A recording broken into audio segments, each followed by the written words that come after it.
Settle back, find your most comfortable spot, and let your eyelids feel heavy.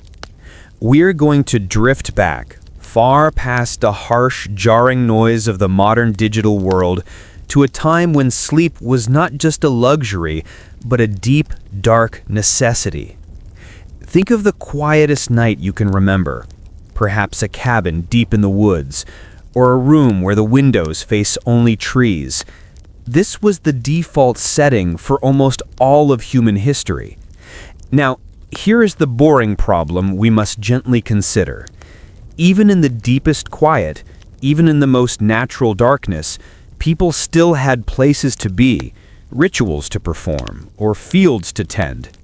The need to wake up on time, whatever on time meant to them, is a universal human headache. For most of our ancestors, the solution wasn't a sudden, stressful noise, but a gentle, almost conversational agreement with the world around them. In the earliest days, waking up was simple. You woke when your body told you to. It was an instinctual response, governed by that magnificent, ancient piece of internal equipment we call the circadian rhythm. Picture a sleepy cave dweller. Their life moved with the sun. When the sky turned a pearly gray, when the first subtle bird calls began outside the mouth of the cave, that was their signal. There was no rush. The day began slowly, as the light gradually spilled over the horizon. Time was measured not in minutes, but in the slow arc of the sun and the shifting colors of the day.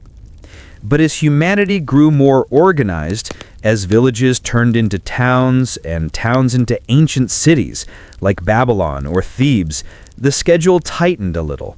Priests needed to perform rites before dawn. Farmers needed to harness the oxen before the heat of the day. Sailors needed to catch the tide. Suddenly, waking up to whenever wasn't going to cut it anymore. A little more precision was required, but still with a gentle touch. The solutions were wonderfully, even soothingly analog. Outdoors, the sundial was king. But what good is a sundial when you need to wake up at the 4th hour of the night? That's when our ancestors looked up. The patient, predictable movement of the stars became their clock. Think of the ancient astronomer or the Egyptian priest, knowing that when a certain star cluster, like the Pleiades, slipped just behind the horizon line, it meant a specific amount of time had passed. They didn't hear an alarm, they simply observed the silent, majestic progress of the heavens. It was a cosmic, gentle reminder. And for those who didn't want to gaze skyward, they often relied on human intervention.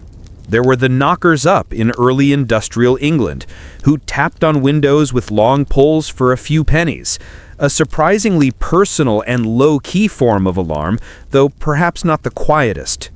Or consider the domestic servants in wealthier Roman or Chinese homes, whose job it was simply to stay up and softly nudge the master at the appointed hour. The alarm was, quite literally, a gentle human whisper, a hand on the shoulder. It relied on one person sacrificing their sleep so another could wake peacefully. For religious groups, the need was often the most rigid. Monasteries, for instance, had fixed times for prayer throughout the day and night. The solution here was often communal and soft. A designated monk would be charged with the duty of quietly rousing his brothers at the correct hour for matins, often well before dawn.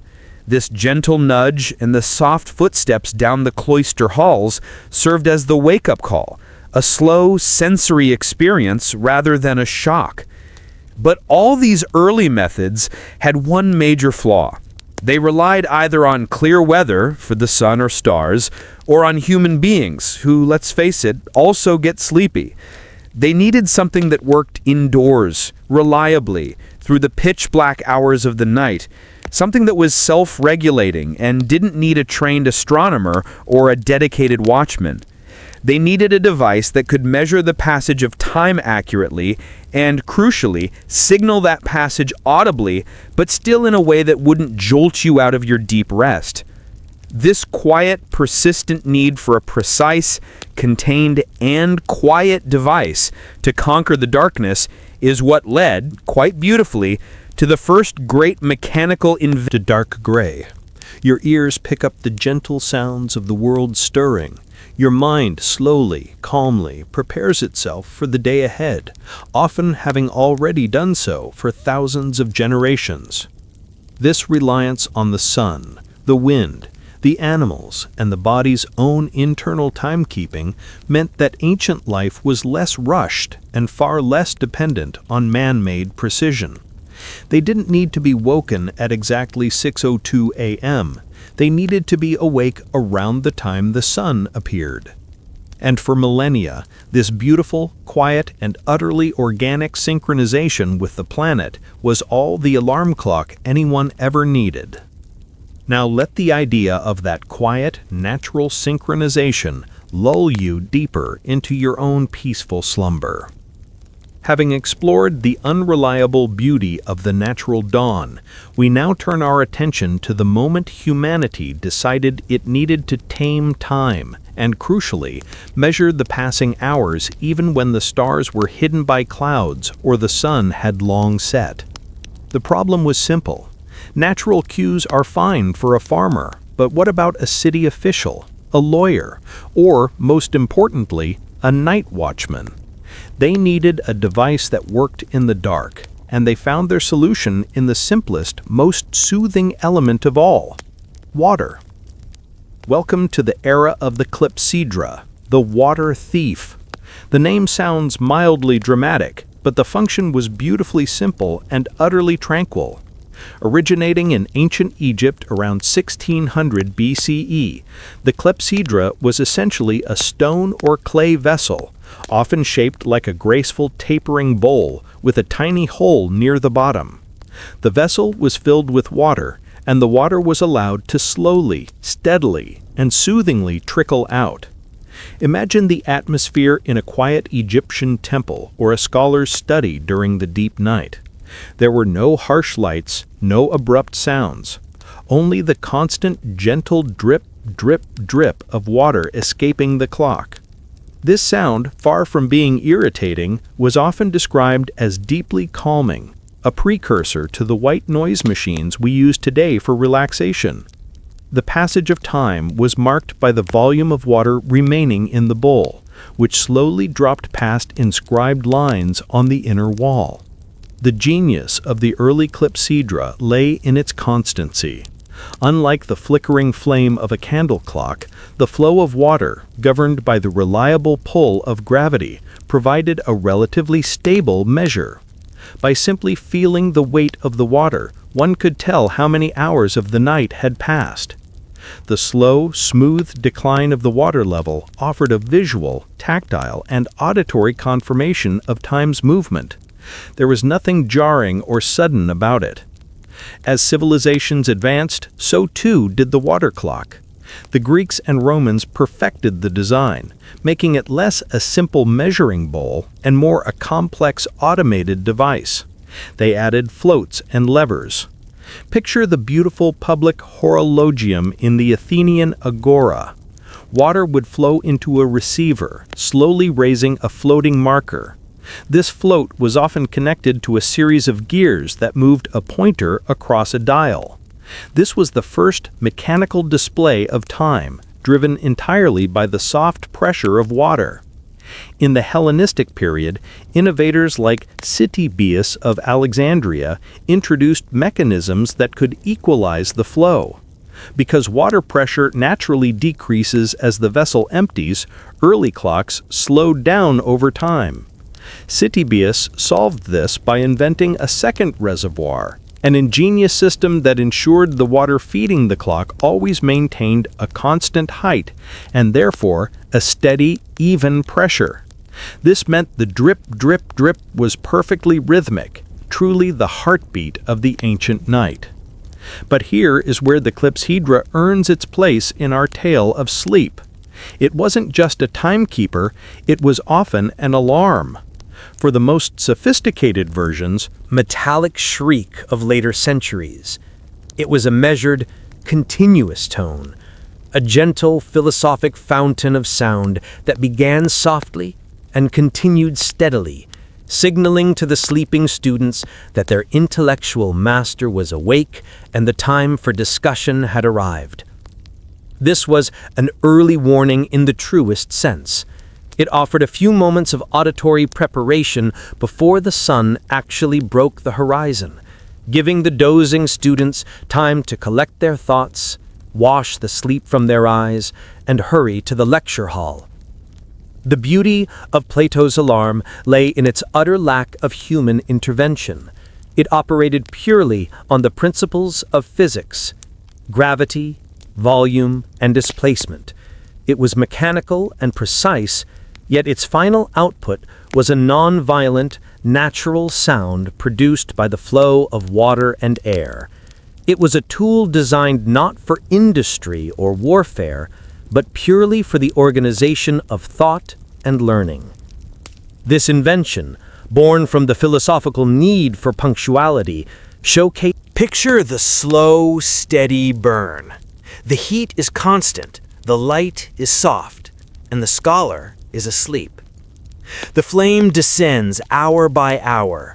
When the wax melts down to the level where a metal peg has been inserted, the wax can no longer hold it in place.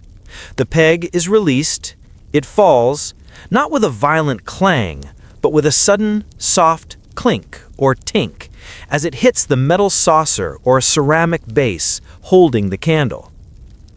The sound was singular, short, and effective. It was not a sustained whistle or a rhythmic bell.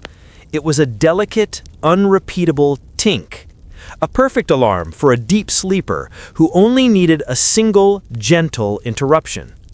It was personalized, adjustable, and completely silent right up until the exact moment of its purpose. However, the candle clock carried its own quiet drawbacks, making its history a kind of peaceful tragedy. Its accuracy was frustratingly dependent on factors entirely outside human control. The quality of the wax, pure beeswax burned more steadily than tallow. The thickness of the wick, and, critically, drafts. A single errant breeze could make the flame flicker, causing the wax to melt too quickly on one side and ruin the accuracy of the hour lines. The timekeeper was constantly fighting the air around it. Despite its imperfections, the candle clock remained popular because it brought the element of time into the home with warmth and light. It made the passage of time visible, tangible, and beautiful, even as it quietly sacrificed itself in the process. It stands as a profound reminder that before electricity and digital displays, the most intimate measurement of time often involved the gentle, mesmerizing dance of a single, small flame. Now, let the image of that slow-burning wick and the soft, single tink of the falling metal peg soothe you toward a profound, quiet rest. We are now stepping out of the serene ancient night and into the rumbling, mechanical dawn of the 19th century. The medieval monastery and the scholarly chamber have given way to the workshop and the factory floor. Time has become standardized, regulated, and, most importantly, money. The need for punctuality has never been more urgent, and the old methods, water, fire, or human servant, simply cannot keep pace with the Industrial Revolution. Yet, despite the leaps in clockwork pioneered by the monks, the personal, effective alarm clock as we know it had not yet arrived. Clocks were either expensive public monuments, or they were beautiful but silent mechanisms for measuring time in the parlor. Our story now focuses on a man named Levi Hutchins, an unassuming clockmaker from Concord, New Hampshire, born in 1761. His tale is not of grand invention or commercial ambition, but of quiet, personal necessity. Hutchins, like many in his era, worked in a trade that required him to rise at an absolutely unforgiving hour, regardless of the season or the weather. His work as a clockmaker demanded that he begin his labor before dawn, often around 4 a.m. Imagine the tediousness of his existence. Every night, he would set his gear-driven, weight-cowered clock, but it lacked a reliable alarm function. He had to trust his unreliable internal rhythm, or perhaps rely on his wife to wake him. This constant stress of worrying about oversleeping began to wear on him. He needed an alarm clock, but not one to wake an entire town. He needed one to wake only himself. So around the year 1787, though its commercialization came later, Hutchins quietly set about modifying his own clock. His goal was straightforward, a device that would ring a bell at exactly. But affordability wasn't enough. The clock needed to perform a function critical to the new industrial economy. It needed to wake people up on demand. While Hutchins had created a fixed 4 a.m. alarm, the factory workers' schedule varied. They might work a night shift one week and a day shift next. They needed an alarm that was adjustable to any hour. The genius of Thomas and his contemporary Eli Terry was not just invention, but standardization and commercial scale. Thomas's company refined the mechanism, creating a durable and interchangeable clock movement that could be easily adapted with a simple rotating alarm setting. Imagine the factory floor of the Thomas Company. Wood dust fills the air, and hundreds of identical clock faces move down the line. Each one is fitted with the new, standardized alarm mechanism. This mechanism was the adjustable alarm. Unlike Hutchins's fixed pin, Thomas's design included a separate, movable alarm dial integrated into the face of the clock. A user simply rotated this smaller hand to the desired wake-up time. This alarm dial was attached to a spring-loaded system that was released when the clock's main minute hand aligned with the chosen alarm time. The noise produced by these mass-produced clocks was far from the gentle tink of a candle clock. Driven by a tightly wound spring, the alarm hammer would rapidly and repeatedly strike a large, thin metal bell mounted directly above the movement. The intention was not gentleness. The intention was penetration. The alarm was loud, shrill, and entirely inescapable, designed to pierce the thick walls of an ordinary worker's home and pull them, quite literally, out of bed and into the demanding rhythm of the factory. Thomas wasn't just selling a timekeeper. He was selling labor compliance.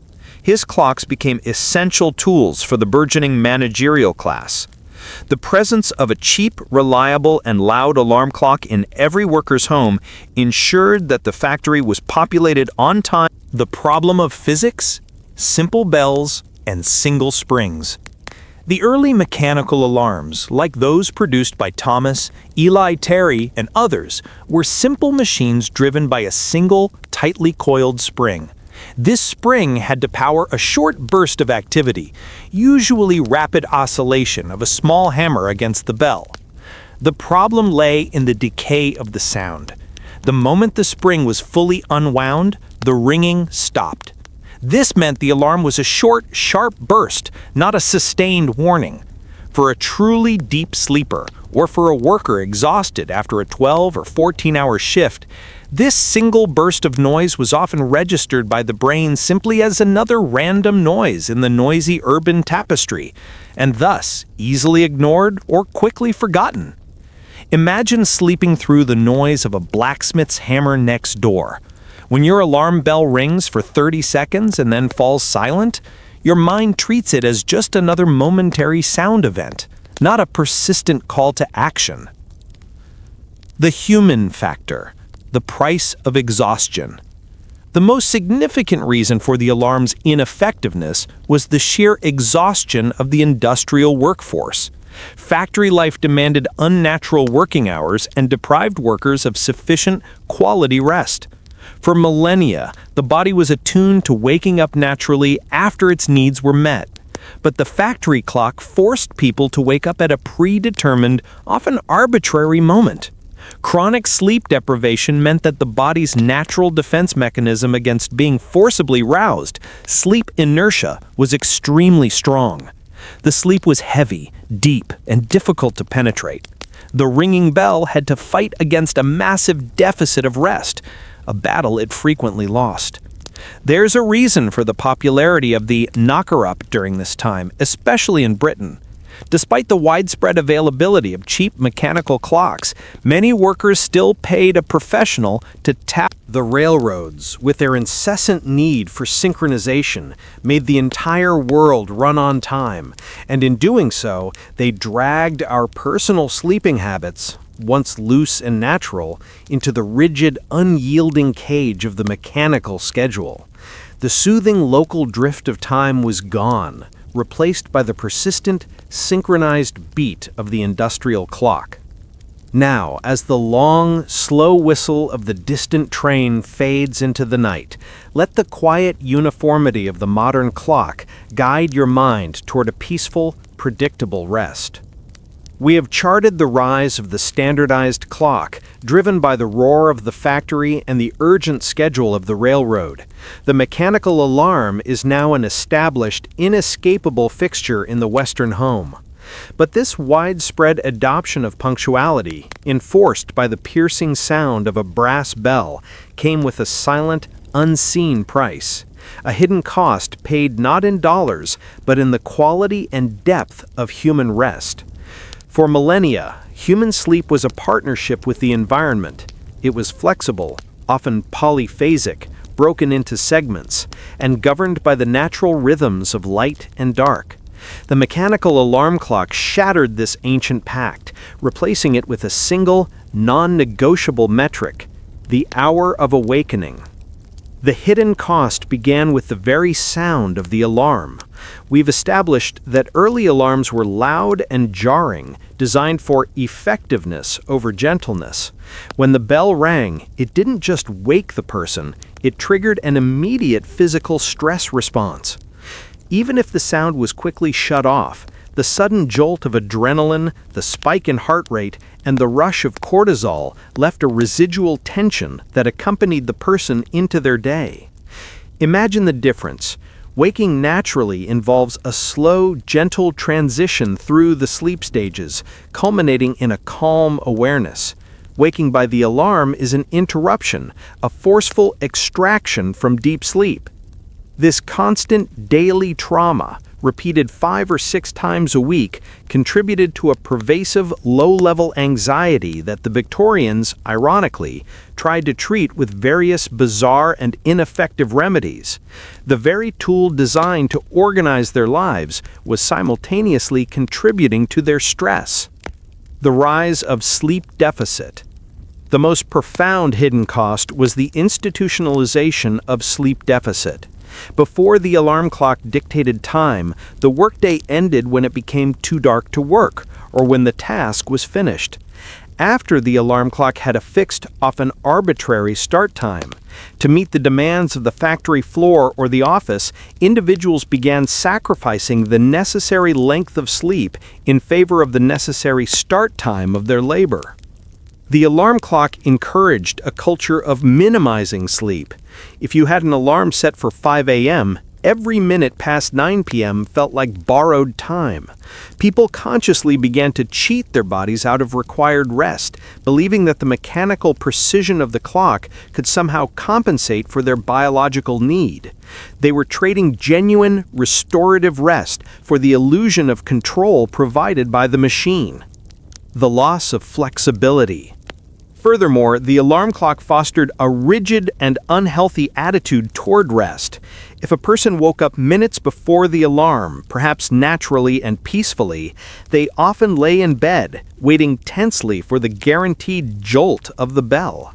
The possibility of a peaceful, self-regulated awakening was lost, replaced by an anxious anticipation of the mechanical command. The clock became the ultimate authority, stripping the individual of their own bodily wisdom. Philosophers and early social critics of the time began to recognize this tragic exchange. They argued that the mechanical timekeeper had enslaved. Strategy implicitly recognized that the first jolt was often just a warning, a mechanical equivalent of a gentle nudge, needing subsequent, stronger reinforcement. Emails, breaking news headlines, and social media notifications. The jolt of the alarm bell has been replaced by the jolt of information overload. The stress response is no longer just physiological, it is informational.